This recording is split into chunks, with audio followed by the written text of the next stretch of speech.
বিতর্কিত ডিজিটাল নিরাপত্তা আইন সংশোধন না করে উল্টো হাত পা বাঁধার নতুন নতুন আইন করা হচ্ছে, এমন অভিযোগ সুশাসনের জন্য নাগরিক সুজন সম্পাদক ডক্টর বদিউল আলম মজুমদারের।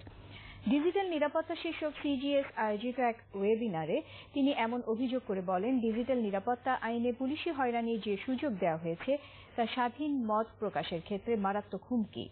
এই অবস্থায় কণ্ঠ রোধের জন্য আরও কিছু কালাকানুন তৈরির অপচেষ্টা চলছে। ওয়েবিনারে বিশিষ্ট নাগরিকরা ডিজিটাল নিরাপত্তা আইন সংশোধন নয়, সরাসরি বাতিলের দাবি জানিয়েছেন। পুলিশকে এত নিয়ন্ত্রণহীন ক্ষমতা দেওয়া হয়েছে, আমাকে আপনাকে যে কোনো সময় জেলে নিয়ে যেতে পারে। এখন কিছু করার সময় এসছে। আমরা বারবার করে আশ্বস্ত হচ্ছি, আমাদেরকে বলা হচ্ছে এই আইনটার ব্যাপারে সংশোধন আনা হবে, পরিবর্তন করা হবে। এটার তো কোনো সংশোধন হচ্ছেই না, এটার কোনো পরিবর্তন হচ্ছেই না। আরো নতুন নতুন আইনের কথা চিন্তা করা হচ্ছে, নতুন নতুন কালাকানুনের কথা চিন্তা করা হচ্ছে, নতুন নতুন ভাবে আমাদের হাত পা বাঁধার উদ্যোগ নেওয়ার চেষ্টা করা হচ্ছে।